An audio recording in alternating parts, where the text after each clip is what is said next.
నుంచి మీ దగ్గర నుంచి గవర్నమెంట్ స్కూల్లో చదివి మీతో పాటు 20 ఏళ్ళు ఉండి జడ్పీటీసీగా, ఎమ్మెల్సీగా, ఎమ్మెల్యేగా, ఎంపీగా 20 సంవత్సరాలు మీతో పాటు ఉండి, మీతో పాటు పెరిగి, మీతో పాటు మీరు ఆశీర్వదిస్తేనే ఈరోజు తెలంగాణ రాష్ట్రానికి ముఖ్యమంత్రి అయినా చదువుకోవడానికి గుంటూరు పోలేదు, లేకపోతే పూనా పోలేదు, లేకపోతే అమెరికా పోలే. నేను చదివింది ఇక్కడనే, పెరిగింది ఇక్కడనే, ఎన్నికైంది ఇక్కడనే. మా తాతలు ముత్తాతలు ఎవరు పెద్ద పెద్ద పదవులలో లేరు. మా నాయన పేరు చెప్పి నేను ఇక్కడికి రాలేదు. కష్టపడి మీరు ఆశీర్వదిస్తే ఇక్కడికి వచ్చిన. చెట్టు పేరు చెప్పి చింతకాయలు అమ్మదలుచుకోలేదు నేను. కొంతమంది చెట్టు పేరు చెప్పి అమ్ముకునే ప్రయత్నం చేస్తారు. అట్లాంటి వాళ్ళని చూస్తున్నాం. వాళ్ళకి బాధ ఉంది, దుఃఖం ఉంది, కోపం ఉంది. ఎందుకంటే ఉన్న పదంగా ఒక రైతు బిడ్డ ముఖ్యమంత్రి అయితే ఎట్లా, దొరల చేతులు ఉండాల్సిన పెత్తనం పేదోళ్ళ చేతులకు పోతే ఎట్లా అని వాళ్ళకి ఆవేదన ఉంటుంది. అర్థం చేసుకోవచ్చు వాళ్ళ ఆవేదన ఏందో. అట్లాంటి వాళ్ళ ఉచ్చుల పడకండి. సమస్య ఉంటే నాకు చెప్పండి. నా మంత్రులందరూ అందుబాటులో ఉన్నారు. మీ మంత్రి లక్ష్మణ్ ఎవరే, మీ మధ్యలో ఉండేటోడే కదా. పొన్నం ప్రభాకర్ ఎవరే, విద్యార్థి రాజకీయాల నుంచి వచ్చినోడే కదా. ఏ పేరైనా తీసుకోండి. ఈరోజు నా మంత్రివర్గంలో ఉన్నోళ్ళు మీకు అందుబాటులో ఉండనోళ్ళ, మీరు కలిస్తే చెబితే విననోళ్ళ. ఇవాళ ప్రొఫెసర్ కోదండరామ్ గారిని ఎమ్మెల్సీగా చేసినాం. ఎందుకు? మీ సమస్యలు విని చట్టసభలలో ప్రస్తావిస్తాడని. కుట్ర చేసి సుప్రీంకోర్టుకి వెళ్ళి కొట్టేపించారు. నేను మళ్ళీ చెప్తున్నా, సార్ను 15 రోజులు మళ్ళీ ఎమ్మెల్సీకి పంపుతాం. ఎవడడ్డం వస్తాడో చూద్దాం. ఎందుకంటే ప్రజాస్వామికంగా ప్రజల సమస్యల్ని ప్రస్తావించే వాళ్ళు చట్టసభలో ఉండాలనేది నా ఆలోచన. అలాంటి వాళ్ళను పంపించినప్పుడు వాళ్ళకు కూడా పదవి ఉండొద్దని సుప్రీంకోర్టు వరకు పోయి కోట్ల రూపాయలు పెట్టి పెద్ద పెద్ద న్యాయవాదులను తీసుకొచ్చి ప్రొఫెసర్ కోదండరామ్ సార్ని ఎమ్మెల్సీగా తొలగించారు. ఏం పైశాచికానందం ఇది, ఏం శునకానందం. సార్ ఒక్కడు ప్రొఫెసర్గా ఉంటే తప్ప, ప్రొఫెసర్ గారు ఎమ్మెల్సీగా ఉంటే తప్ప. మీ ఇంటిల్లి పాది మంత్రులు ఉండొచ్చు, ముఖ్యమంత్రి ఉండొచ్చు, ఎమ్మెల్సీలు ఉండొచ్చు, ఎంపీలు ఉండొచ్చు, అన్నీ మీ కుటుంబం ఉండొచ్చు. కానీ పొలిటికల్ చేసి చైర్పర్సన్గా పనిచేసిన కోదండరామ్ గారు ఒక ఎమ్మెల్సీ ఉంటే మీ దుఃఖమేందని అడుగుతున్నా. నా మీద తీటుందంటే నేను అర్థం చేసుకుంటా. ఆ సార్ ఏందే పాపం, ఇంటి తలుపులు వలగొట్టినా ఏమనలే సారు. నేనైతే చెంపలు వలగొడుతుంది. ఆయనను కూడా ఉండొద్దు ఎమ్మెల్సీ కానీ అంటే ఎట్లాంటి ఆలోచనలతో ఉన్నారో ఒకసారి ఆలోచన చేయండి. నేను కాకుండా ఇంకెవరైనా ఉంటే కుమార్ గారు వైస్ ఛాన్సలర్ అవుతుండేనా? మీరు చెప్పండి, మీరు ఆలోచన చేయండి. జానయ్య గారు అక్కడ అవుతుండేనా వైస్ ఛాన్సలరు? ఈ సామాజిక చైతన్యం ఆనాడు దయాకర్ ఉద్యమంలో యాక్టివ్గా ఉన్నాడు కదా. 10-12 ఏళ్ళు పాపం ఏది రాకుండా అందరు అడ్డం పడ్డారు కదా. ఇవాళ ఎమ్మెల్సీ అయ్యింది కదా దయాకర్ కూడా. ఇవన్నీ ఎందుకు అవుతున్నాయి? బాలలక్ష్మి మీ బిడ్డనే కదా, మీ యూనివర్సిటీలో పెరిగిన అమ్మాయే కదా. ఈరోజు ఈ రాష్ట్ర ప్రభుత్వాన్ని నడిపే దాంట్లో భాగస్వామి అయింది కదా. నేను మీకు విజ్ఞప్తి చేసేది ఒకటే, అపోహలకు లోన్ కాకండి. అబద్ధాల సంఘాలు ఉంటాయి, దానికి అధ్యక్షులు ఉంటారు, తండ్రి కొడుకులు. ఆ అబద్ధాల సంఘం చెప్పి అబద్ధాలను మీరు నమ్మకండి.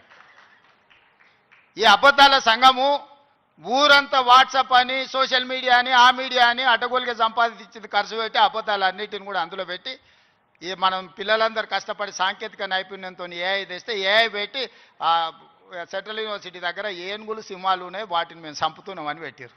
తెలంగాణలో ఏనుగులు అనేటివే లేవయా, సింహాలు అనేటివే లేవు. మానవ రూపంలో ఉన్న మృగాలు ఉన్నాయి, అవి ఫామ్ హౌస్లలో ఉన్నాయి. వాటిని నిర్బంధించడానికి వలలేయండి. మదర్ ట్రైన్లను బంధించడానికి గోతులు దొవ్వండి. లేని ఏనుగులను, లేని సింహాలను సెంట్రల్ యూనివర్సిటీలో ఉన్నాయి, వాటిని నేను చంపేస్తున్నా అని చెప్పి సోషల్ మీడియాలో ఆర్టిఫిషియల్ ఇంటెలిజెన్స్ను ఉపయోగించి అతి తెలివితేటలన్నీ ప్రదర్శించి అడ్డుకున్నారు. ఎంతకాలం అడ్డుకుంటారు? ఏది ఇష్టం లేదు వాళ్ళకు. ఏదన్నా మనం వచ్చినాక చేస్తా అన్నది ఏదన్నా ఇది మంచిగా ఉంది, ఇది బాగుంది అన్నారా? గంజాయి డ్రగ్స్ను నిర్మూలించడానికి ఈగల్ ఫోర్స్ అని తెచ్చినాం. అది ఎందుకయ్యా రద్దు చేయండి అన్నారు. చెరువుల పేరు మీద, ఫామ్ హౌస్ల పేర్ల మీద చెరువులు ఆక్రమించుకొని గండిపేట, ఉస్మాన్ సాగర్, హిమాయత్ సాగర్లను ఆక్రమించుకొని పెద్ద పెద్ద ఫామ్ హౌస్లు కట్టుకుంటే కూలగొట్టడానికి హైడ్రా తెచ్చిన. లేదు హైడ్రాని కూలగొట్టండి అంటారు. మన వరదలు వచ్చినప్పుడు సామాన్యులు చెప్తారు, సార్ మా ఇళ్ళకి నీళ్ళు వచ్చినా, మా టీవీలు, ఫ్రిడ్జులు, మంచాలు, మా ఆస్తి అంతా తడిచిపోయింది, ఏం చేయాలి సార్ అని. సన్న బియ్యం ఇస్తే ఇచ్చేదే లేదండి, రేషన్ కార్డు ఇస్తే వద్దండి, ఏది చేసినా వద్దంటురు. ఈ వద్దనేటోళ్ళని ఏమనాలో మీరే చెప్పుర్రి.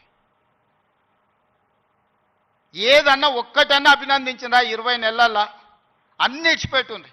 వైస్ ఛాన్సలర్ నియమించిన మంచి పనే కదా, రిక్రూట్మెంట్ ఇవ్వమని అనుమతించిన మంచి పనే కదా. గలీజ్ అలవాట్లు ఉన్న గంజాయి డ్రగ్స్ను రద్దు చేయాలి, ఈపులు ఇరగొట్టాడని చెప్పిన అది అయితే మంచి పనే కదా.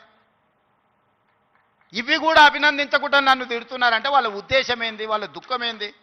మీకు వాళ్ళతో ఉన్న లాలుచేంది గంజాయి అమ్మేటోళ్ళతోని, డ్రగ్స్ అమ్మేటోళ్ళతోని. దీపావళి పండుగ కంటే దావత్ చేసుకున్నాడంట బామ్మర్ది. మేము దీపావళి పండుగకు చిచ్చుబుట్లు కాల్చుకుంటే వాళ్ళు సారా బుట్లు పెట్టుకొని దావత్ చేసుకున్నాం. అందులో పట్టుకుంటే డ్రగ్స్ తీసుకున్నవాడు దొరికిండు. అట్లెట్లా పట్టుకుంటారు అంటాడు. అంటే డ్రగ్స్ తీసుకుంటే పట్టుకోవద్దా? మీరే చెప్పురే. వద్దు అని అంటే వదిలిపెడదాం. మరి మీరు అందరు కలిసి తీర్మానం చేస్తే గంజాయి డ్రగ్స్ తీసుకోవచ్చు, మనం ఏమనొద్దు. తెలంగాణ రాష్ట్రంలో వాళ్ళు చెప్పినట్టు మరి అట్లాంటి రాజ్యాంగం ఏదైనా ఉంటే నాకు చూపిరు. ఇట్లాంటి వాళ్ళు తెలంగాణ సమాజానికి పట్టిన చెదలు. ఆ చెదల్ని మనం ఒకసారి గుర్తించడం కొంచెం ఆలస్యం అవుతుంది. ఎందుకంటే మన ఇళ్ళల్లో మనం వుడ్ వర్క్ చేసుకున్నప్పుడు ఇట్లనే కనిపిస్తుంది, లాస్ట్కి ఇట్లా చూస్తే మొత్తం డొల్లయిగా అనిపిస్తుంది. తెలంగాణ సమాజానికి కూడా వాళ్ళు ముసిగేసుకున్న చెదల్లాంటి వాళ్ళు ఈ తెలంగాణ సమాజం బాగు కోరుకోరు.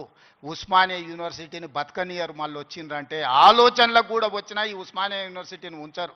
లేఅవుట్లు వేసి ప్లాట్లు అమ్ముకుంటారు తప్పితే ఈ ఉస్మానియా యూనివర్సిటీని ఉంచరు. ఎందుకంటే చదువుకోవద్దు. వాళ్ళ ఏకైక కుట్ర ఒక్కటే, గొల్లోళ్ళు గొర్రెలు పెంచుకోవాలి, మాదిగోళ్ళు చెప్పులు కుట్టుకోవాలి, గౌన్లోళ్ళు ఈదులు గీసుకోవాలి, ముదిరాజులు చేపలు పట్టుకోవాలి, వాళ్ళు మాత్రం దొరలు మాత్రం రాజ్యాలు ఏలుకోవాలి. గింతనే సింపుల్ ఫిలాసఫీ వాళ్ళది. నాది దానికి విరుద్ధం. మా పిల్లలు, మా తమ్ముళ్ళు, మా చెల్లెళ్ళు డాక్టర్లు, లాయర్లు, ఇంజనీర్లు కావాలి. ఈ తెలంగాణ సమాజం అభివృద్ధి చెందిన రాష్ట్రంగా 2034కు $1 ట్రిలియన్ ఎకానమీ, 2047కు $3 ట్రిలియన్స్ ఎకానమీ కావాలి అని అంటే మీరందరూ అభివృద్ధి సాధించాలి, చదువుకోవాలి. చదువు ఒక్కటే మీ తలరాతను మారుస్తుంది. ఈ చదువు ఒక్కటే మిమ్మల్ని సమాజంలో గుర్తింపు, గౌరవాన్ని ఇస్తుంది. ఆ చదువుకు ఏం కావాలన్నా చేసే బాధ్యత నాది. మీ సోదరుడిగా, మీ వాడిగానే మాటిస్తున్నా. ఏం కావాలనో అడగండి, అన్నిది ఇచ్చే బాధ్యత నాది. ఇంకో దగ్గర అయితే అవసరమైతే ఆపుతా. ఇంకెక్కడన్నా అడ్జస్ట్మెంట్ ఉంటే అక్కడనో ఇక్కడనో ఇంకేదాన్ని ఉంటే నల్లా బంద్ చేసి అయినా కాలు ఇక్కడ మలుపుతా. మీరేం ఫికర్ పెట్టుకోకరి, నేనున్నా. మీరు కావాల్సింది చేసుకోండి. ధన్యవాదాలు మిత్రులారా. Yeah, you can give him a standing ovation for that wonderful message. Thank you, sir, for your profound and visionary address. Your words have not only inspired, but also laid out a clear roadmap for the future of higher education in Telangana. Kindly take your seats. Sir is in a hurry to go to Delhi. We would quickly finish with the release of 2 fellowship schemes. First is the launch of CM's PhD fellowship for full-time non-fellowship scholars, sponsored by Singareni Colores Company Limited and Usmania University.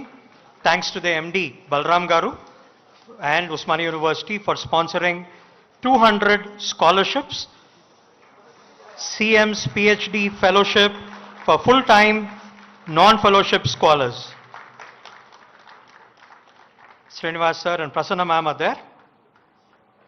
May I request sir to launch another fellowship, that is overseas fellowship for PG and PhD students, sponsored by HMDA and MAUD, Government of Telangana and Usmania University. Yes, sir, reverse, sir. May I request the organizing team to quickly get ready for felicitating our Honorable Chief Minister and thanking him for his presence and a powerful speech that he made in our midst. A quick